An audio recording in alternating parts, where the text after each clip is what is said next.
Well, while all of the drama surrounding President Biden dropping out has sucked up the news headlines, Kamala Harris becoming president of the United States, there was an assassination, by the way, of a former president that has many more questions than answers this morning. And this weekend, we now have confirmation that there was more than one shooter.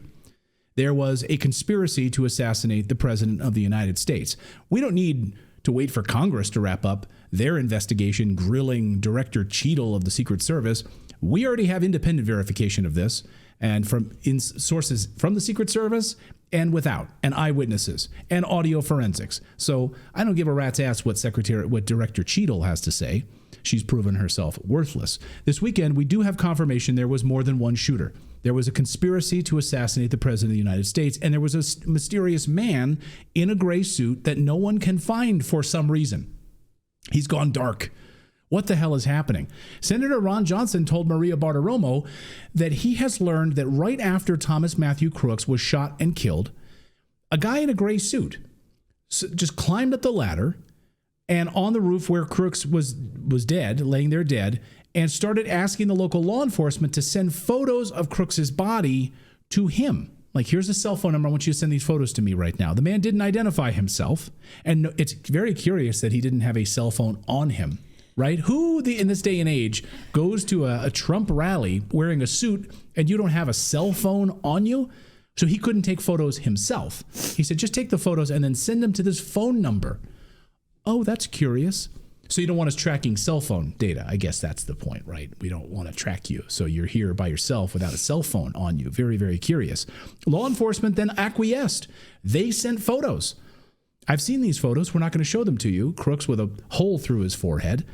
When the man was contacted, he said he was an ATF agent, but now he's gone totally dark. He's silent. We can't find him. Senator Ron Johnson explained these new details on Maria Bartiromo's show. Watch. The local officers went up to that roof and started taking pictures of the dead body, of the shooter's body. So suddenly a guy in a gray suit walks up the ladder and goes up to the roof. And this guy in the gray suit, who didn't appear to have credentials, everybody assumed he was the Secret Service. So he tells one of the local law enforcement, send those pictures to this cell phone. And he gives him a number. And everybody assumed, well, that must be Secret Service. It turns out it wasn't Secret Service. Some guy in a suit walks up the ladder. They believed he was Secret Service. I'm not sure whether they gave credentials, but that's part of the, again, Maria, this is so preliminary. I'm issuing this. I'm providing this information, a much more detailed timeline to prompt others to come forward. We need to complete this picture. We have a lot of puzzle pieces to fill in here. Is it odd to you that the locals were being told to send the pictures to the Alcohol, Tobacco, and Firearms Agency, ATF? Where does ATF come in? It's very odd. The oddity starts with the fact that local law enforcement were just tasked with securing the perimeter, told to go cover that AGR building, not really told where to set up, so they set up on the second floor. They went to that AGR building at 10:30 in the morning. So they were stationed there well in advance. You know, they noticed this suspicious character at 5:10. They took a photo of him at 5:14. The president was shot at 6:11. You know, so again, an hour has passed. You know, again, they don't communicate. They didn't have communication, same channels with their law enforcement patrol officers. They weren't in communication with the Secret Service other than going through the Butler County Communication Center. So again, it's everything you would assume about Secret Service protection of a former president was not true. It didn't happen. Oh, that's a senator. It's not some Yahoo. Right. You know? Peddling conspiracies. That's a senator of the United States. A highly respected senator, one of the few, by the way. Now, we reported last week, by the way, Frank Rizzo in our chat, Frank Rizzo, I love that, it says he was the Iran guy, I guess.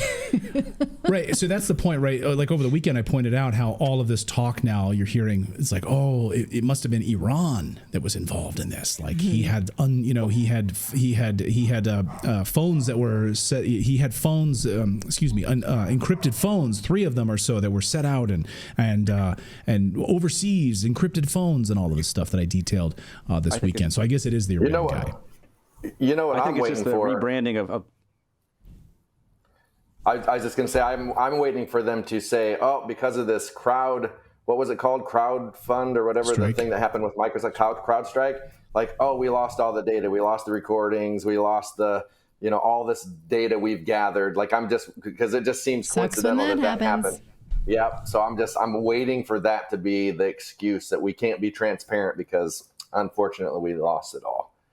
Yeah. Oh, we lost it all. All the data, like going back to 2015, all of our data has been wiped. So Wait, what was Philip going to say? I don't want to discourage. Oh, it wasn't super important. I was going to comment that it could just be a rebranding of the Men in Black. They're now the Men in Gray. They're much more I had that thought too. They're Yes. David Byrne oversized suits on a hot day. That's what they are. Now, we reported last week on our show that our sources were telling us that the shots were fired from multiple locations in the direction of the water tower. Now, we know that there were at least 2 shooters. That has been confirmed. There was a second shooter, according to nearly a dozen eyewitnesses, multiple audio forensics analysis, and now we're hearing from United States members of Congress that is the case. Chris Martinson, a PhD, posted this on X, a fascinating video. I'm not going to go through all of it here, but the narrative of Crooks being a lone gunman is 100% provably false, which means any deflection to investigating security lapses is evidence of a cover-up. The evidence I present today comes from analyzing and then comparing the audio files from 2 separate video recordings, one taken right in front of Trump, the other from just to the side of the American Glass building that Crooks was spotted on. As a reminder, audio forensics experts have already concluded that the audio signatures from 3 weapons could be resolved from whichever audio recordings they analyzed. Yes, the long-lost art form of audio forensics, which is highly valuable, which is how we were able to deduce multiple problems in the conspiracy against JFK. Here is Chris Martinson explaining at least a piece of this. Again, it's a 30-minute and deep dive analysis. I'm going to show you just a few key moments here of his analysis. Watch. Here's just the first 3 shots from that video. I haven't done anything, no audio. I haven't done any enhancements. This is both of these video audio pieces are exactly pulled straight from the video itself. Here's 1, 2, and 3 to start. Okay, listen to that again. And one more time. Okay, now let's listen to the next string. Ooh. We just have an absolutely different sound between the first 3. There's no echo. It's much further away. It's more muffled. It's just not in the same place at all. But these next ones, very different sound. Totally different weapons. Okay.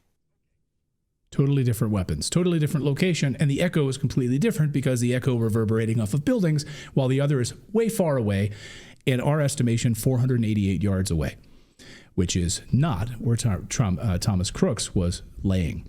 So now here is the audio analysis or his discussion of this from the second video and how he says this is clearly 2 shooters. And remember, we already have the analysis from audio experts elsewhere saying there's a difference between weapon A and weapon B. And I can show you that the rounds fired from weapon B were also aimed at the stage. Okay, so this is important. 2 weapons, one fires a string of 3, another fires a string of 5 or 6, depending on how we count, and off they go. And they were also out hitting the crowd and headed towards Trump. Okay, this is important because now we do not have a lone gunman anymore. Okay.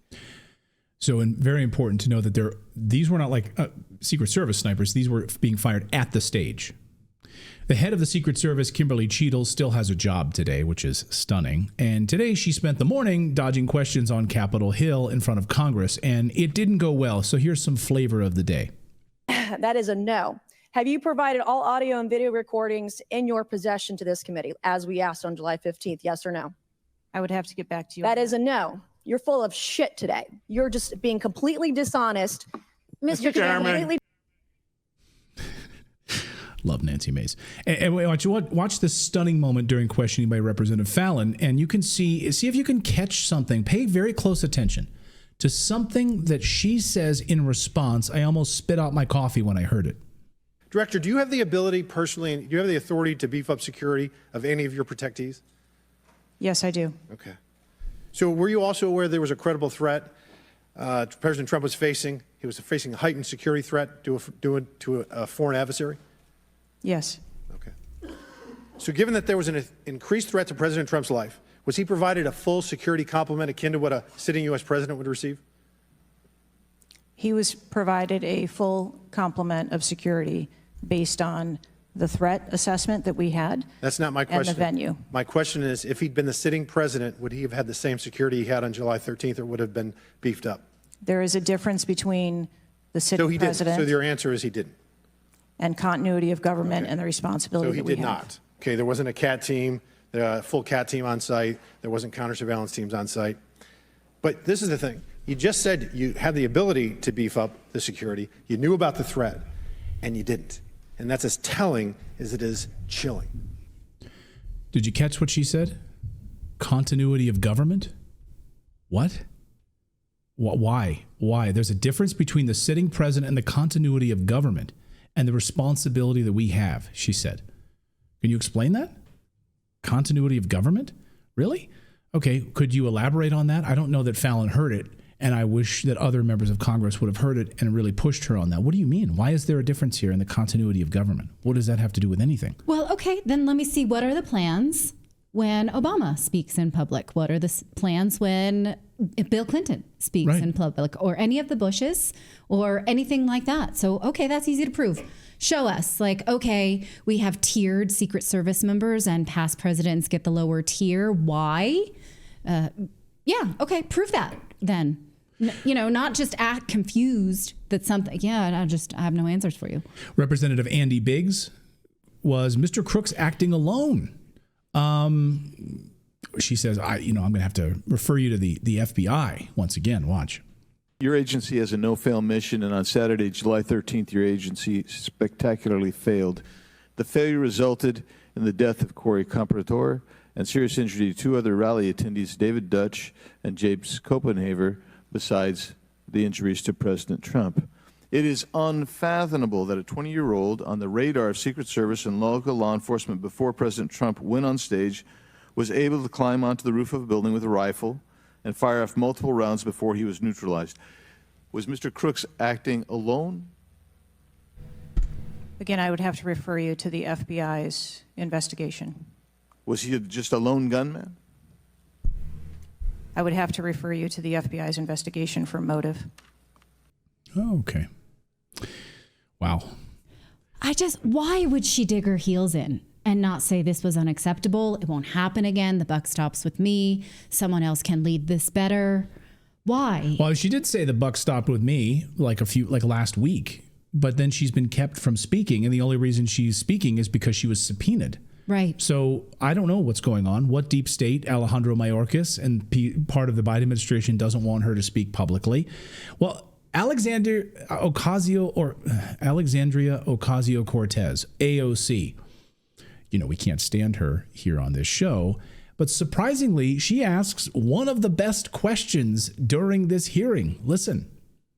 You established earlier that the building upon which the shooter operated from was outside of that established perimeter, correct, for the Butler, Pennsylvania event?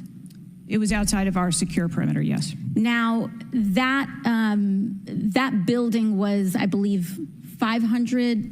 How far away was that building from the president? It was approximately 200 yards. 200 yards. Now, the individual used an AR-15 in order to act out his assassination attempt. An AR-15 has a range of about 400 to 600 yards. My question is, why does the Secret Service perimeter, why is the Secret Service protective perimeter shorter than one of the most popular semi-automatic weapons in the United States? There are a number of weapons out there with a number of ranges. Again, an advance was completed. The determination of the perimeter, I'm not going to speak to specifics, but there are a number of factors that are taken into account when we determine our perimeter. Some of it has to do with terrain, some of it has to do with buildings, some of it has to do with assets and resources that are available. And so what I'm hearing is that a perimeter was not established outdoors in an outdoor venue that would prevent an AR-15, which is one of the most common weapons used in mass shootings, from being able to be within the range of Secret Service protection? A perimeter was established, and even though there were buildings that were outside of that perimeter, it wasn't just that building. There were a number of buildings in the area, and there was overwatch that was created to help mitigate some of those buildings. Okay. Great That's question. Interesting. From AOC. And her answer, well, there's lots of weapons, could have thrown a stone. So why from was the there. Pac-Man piece of it cut out? You just decided to... It would have been just fine if they had a flamethrower, right? And we were thinking that maybe that was a possibility. We have slingshots. People bring bow and arrow. Right. By the way, she also lied in front of Congress. That's in bow and arrow range. Yeah. It is. It's in Nerf gun range. She lied in front of Congress when she said that, backpacks are okay. She also talked about a rangefinder. Rangefinder is not suspect. She said backpacks not okay. And yet why did the Secret Service, as part of when they sent out an email to those arriving at this event, say backpacks are strictly prohibited? That's interesting. Yeah. So backpacks are strictly prohibited, and we showed those emails here on the show. But now you're saying that's not a problem? So Did she can not know that?